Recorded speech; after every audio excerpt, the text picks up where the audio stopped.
Police ઇન્સ્પેક્ટરની 40 જગ્યા માટે આજે 33 જિલ્લામાં પ્રિલિમ પરીક્ષા યોજાશે। 40 જગ્યા માટે રાજ્યભરમાં 50,000 કરતાં વધુ ઉમેદવારો રજીસ્ટ્રેશન કરાવ્યું। સવારે 11 થી 2 વાગ્યા દરમિયાન પરીક્ષા યોજાશે। અમદાવાદમાં 92 કેન્દ્રો ઉપર 22,000 પરીક્ષાર્થીઓ પરીક્ષા આપશે। પ્રિલિમ પરીક્ષા બાદ આગામી દિવસોમાં મેઇન પરીક્ષા યોજાશે।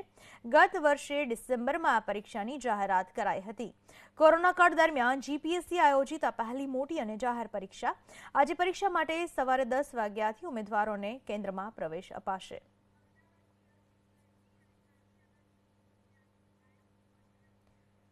તો આ વિશે વધુ માહિતી આપવા આપણી સાથે અમદાવાદથી જોડાઈ ચૂક્યા છે મારા સંવાદદાતા અર્પિત દરજી અને સાથે જ ગાંધીનગરથી જોડાઈ ચૂક્યા છે મારા સંવાદદાતા નિકુંજ જાની।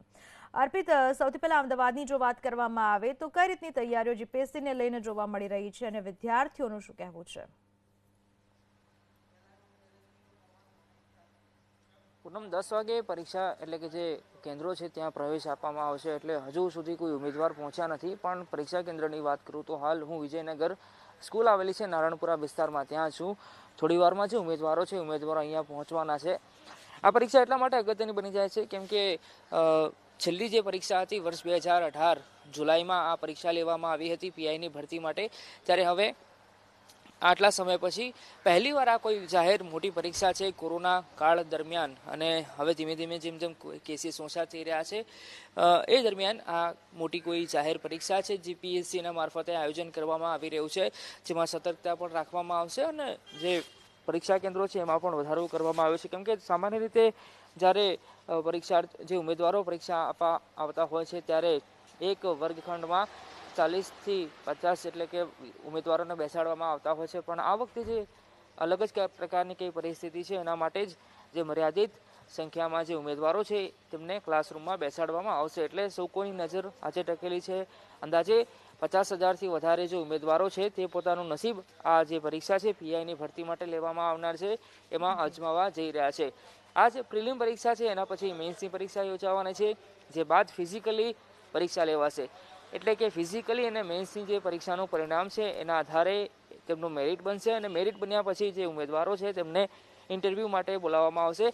આ પ્રકારની કુલ મળીને આખી પ્રોસેસ રહેવાની છે ભરતી કાર્યવાહીની। એટલે સૌ કોઈની જે નજર છે તે આના પર રહેલી છે, જે ખાસ એટલે કે જે સંરક્ષણ ક્ષેત્રમાં આગળ વધવા માંગતા હોય, ડિફેન્સના સેક્ટરમાં આગળ વધવા માંગતા હોય તેમના માટે આ પરીક્ષા એટલા માટે મહત્વની માનવામાં આવી રહી છે। પૂનમ, અર્પિત તમારી સાથે જોડાયેલા રહેશો। નિકુંજ પણ આપણી સાથે જોડાયેલા છે। નિકુંજ, ભરતી પ્રક્રિયાની વાત કરવામાં આવે છે, એટલે ઘણા સમયથી તમામ પ્રકારની એક્ઝામ્સ બંધ હતી અને હવે ધીમે ધીમે આ તમામ પરીક્ષાઓ શરૂ કરી દેવામાં આવી છે અને જીપીએસસીની સૌથી પહેલી પરીક્ષા જ્યારે લેવા જઈ રહી છે, રોજગારી માટે જે ઘણા યુવાનો અત્યાર સુધી વિરોધ જોવા મળ્યો અને વલખા જોવા મળ્યા, હવે લાગી રહ્યું છે કે કોરોના કાળમાંથી બહાર આવ્યા બાદ હવે રાજ્ય સરકાર દ્વારા પણ ધીમે ધીમે એક પરીક્ષાઓ લેવાની શરૂઆત કરવામાં આવી રહી છે। નિકુંજ,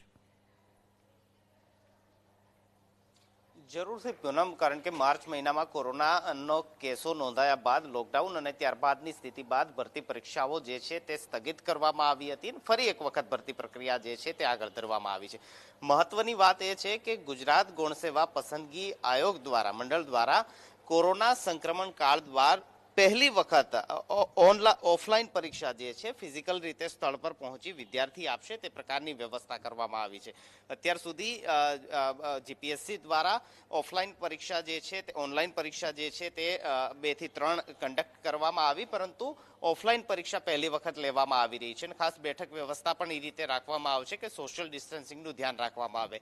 હું ચૌધરી કોલેજ ગાંધીનગર ખાતે છું ને અહીં પણ બેઠક વ્યવસ્થા જે છે તે એક વર્ગખંડની અંદર 20 થી 22 જેટલા વિદ્યાર્થીઓ મેક્સિમમ બેસી શકે તે પ્રકારની વ્યવસ્થા છે। વધુ વિદ્યાર્થી ન બેસે તે માટે પણ વ્યવસ્થા કરવામાં આવી છે। અહીંના જે સંચાલક જે છે પૂર્વ પરીક્ષાનું જે વ્યવસ્થાપન સંભાળી રહ્યા છે તે આપણી સાથે છે। બેન, કયા પ્રકારની ખાસ કોરોનાને ધ્યાનમાં રાખી વ્યવસ્થા કરવામાં આવી છે અને શું શું બાબતો ધ્યાનમાં રાખવામાં આવશે? કોરોનાને લીધે અમે ખાસ તો ડિસ્ટન્સ રાખીએ છીએ અને બધાને માસ્ક પહેરેલું ફરજિયાત હોવું જોઈએ વિદ્યાર્થીને, અને એક જ ક્લાસમાં 20 વિદ્યાર્થીઓની વ્યવસ્થા કરેલી છે એક વર્ગમાં। કેટલા વિદ્યાર્થી આ સેન્ટર પર પરીક્ષા આજે આપી રહ્યા છે? 40 એક યુનિટમાં 2 યુનિટ છે અમારે ત્યાં, બેમાં 240 છે।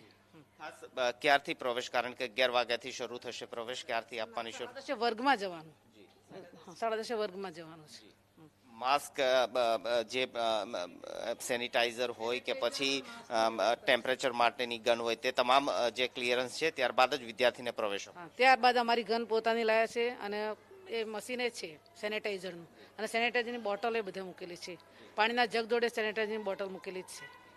ડિસ્પોઝેબલ ગ્લાસ મૂકેલા છે પાણી માટે.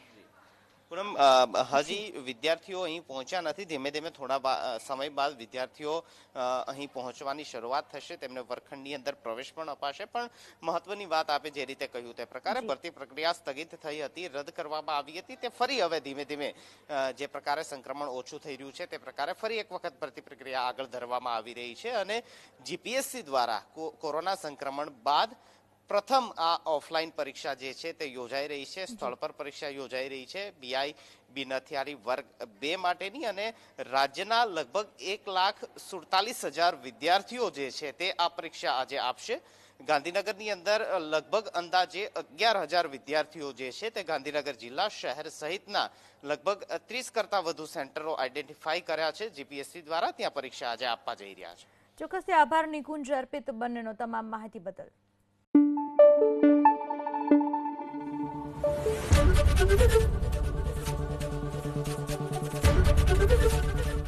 ABP અસ્મિતા, ગુજરાતની અસ્મિતા.